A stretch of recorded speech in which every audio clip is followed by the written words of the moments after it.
शिरूरचे शरद पवार गटाचे खासदार अमोल कोल्हे यांनी लोकसभेत ईव्हीएमचा मुद्दा उपस्थित करत सदन दणाणून सोडलं। भारतीय संविधानावर संसदेत चर्चा झाली।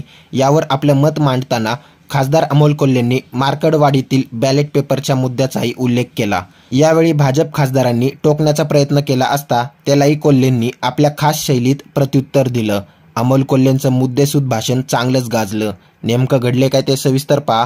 त्यापूर्वी चॅनलवर नवीन असाल तर चॅनलला सबस्क्राइब करून बेल आइकन क्लिक करा। महाराष्ट्र के सोलापुर जिले के मार्कडवाड़ी के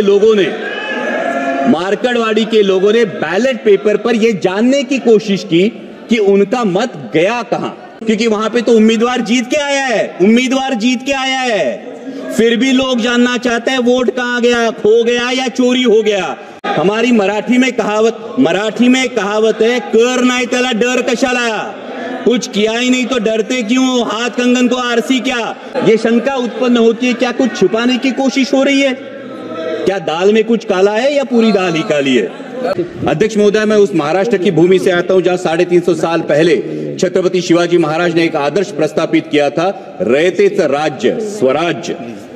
छत्रपति शिवाजी महाराज के स्वराज से ज्यादा वैभवशाली, ज्यादा बड़े कई साम्राज्य निर्माण हुए और हस्तगत भी हुए, लेकिन आज भी 350 साल बाद छत्रपति शिवाजी महाराज के स्वराज का नाम लिया तो हमारा भी सीना 56 इंच का होता है। और इसका कारण है छत्रपति शिवाजी महाराज के स्वराज को मिला नैतिक अधिष्ठान, और वही प्रेरणा संविधान में भी प्रतीत होती है।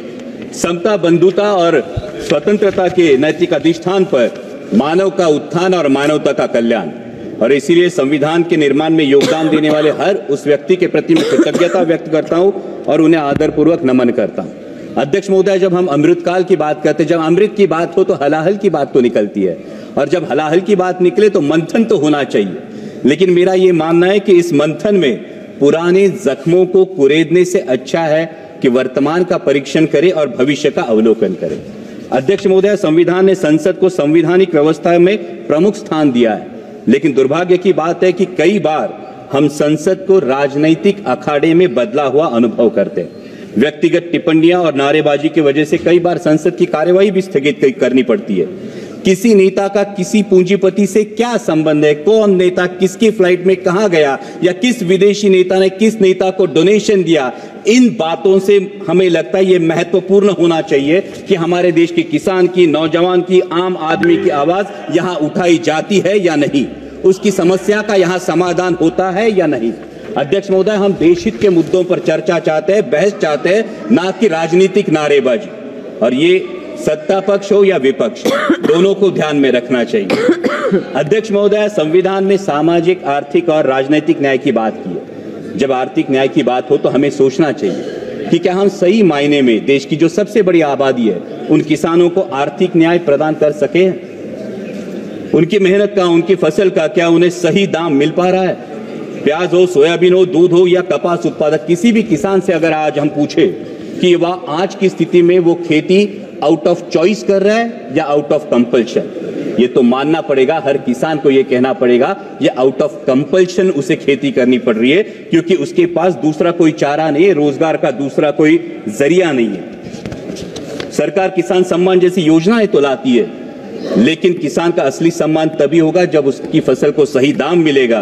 किसानों के हित में देश की इंपोर्ट और एक्सपोर्ट पॉलिसीज बनाई जाएंगी। जो आर्थिक न्याय की बात किसानों को लागू होती है, वही बात देश के नौजवानों को भी लागू होती है। संविधान में गरिमापूर्ण जीवन की बात की गई है, लेकिन हर इंटरव्यू की लाइन में खड़े हुए नौजवान युवकों की भीड़ देखे, या प्यून की नौकरी के लिए पीएचडी के छात्र कतार में खड़े देखे, तो हम ये सोचने पर मजबूर हो जाते हैं कि क्या देश के भविष्य को हम गरिमापूर्ण जीवन दे रहे हैं, क्या उनकी शिक्षा के अनुसार उन्हें आर्थिक न्याय दे पा रहे हैं। अध्यक्ष महोदय, जब सरकार कहती है कि वो 80 करोड़ देशवासियों को मुफ्त में राशन देती है, इसके अभिनंदन के साथ ही हमें अंतर्मुख होकर यह भी विचार करना होगा कि आजादी के 75 वर्षों बाद भी अगर 80 करोड़ देशवासियों को मुफ्त में राशन देना पड़े तो क्या यह उपलब्धि है या विफलता। क्योंकि जनता मुफ्त का राशन नहीं बल्कि हक का रोजगार मांग रही है, और मुफ्त के राशन से गरिमा नहीं बढ़ती, हक के सम्मानजनक कमाई से बढ़ती है।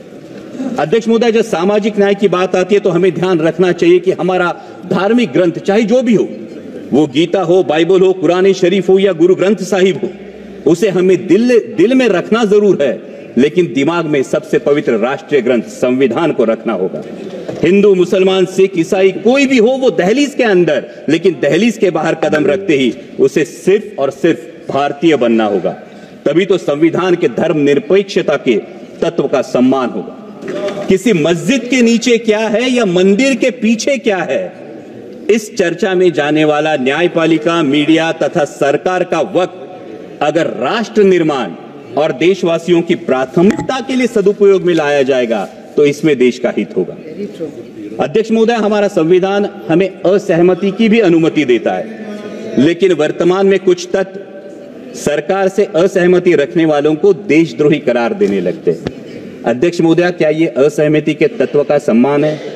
देश को आजाद कराने वाले सत्याग्रहियों और क्रांतिकारियों के बीच भी आजादी के मार्ग को लेकर असहमति जरूर थी, लेकिन दोनों का मकसद एक ही था, देश की आजादी। और इसी प्रकार आजाद भारत में भी असहमति का मकसद एक ही होना चाहिए, वो है देश हित। अध्यक्ष महोदय, डॉक्टर बाबा साहेब आंबेडकर ने कहा था कि संविधान मात्र एक कानूनी दस्तावेज नहीं है, बल्कि हमारे जीवन का सारथी है।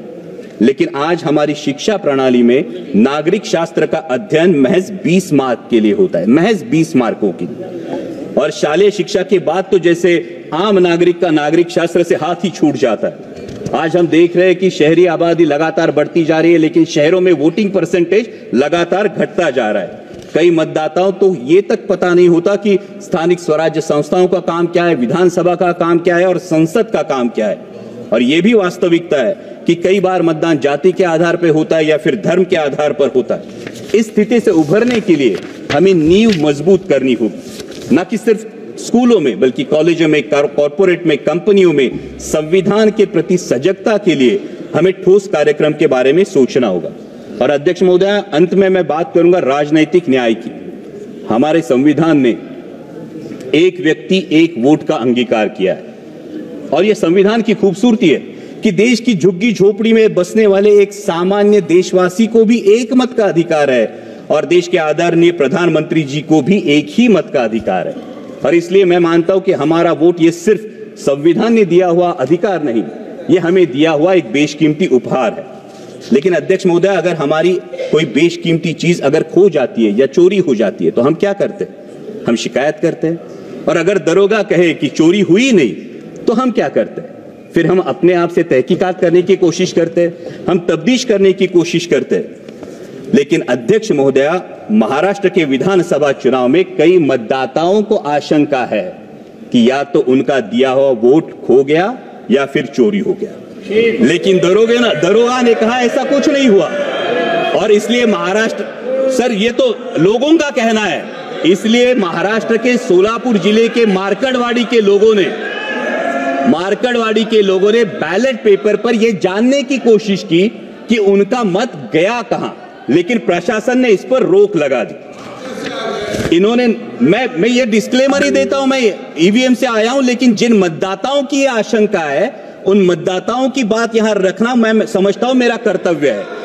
ना उन्होंने इलेक्शन पे अविश्वास दिखाया था, ना उनको फैसले पे आपत्ति थी, क्योंकि वहां पे तो उम्मीदवार जीत के आया है। फिर भी लोग जानना चाहते हैं वोट कहां गया, खो गया या चोरी हो गया।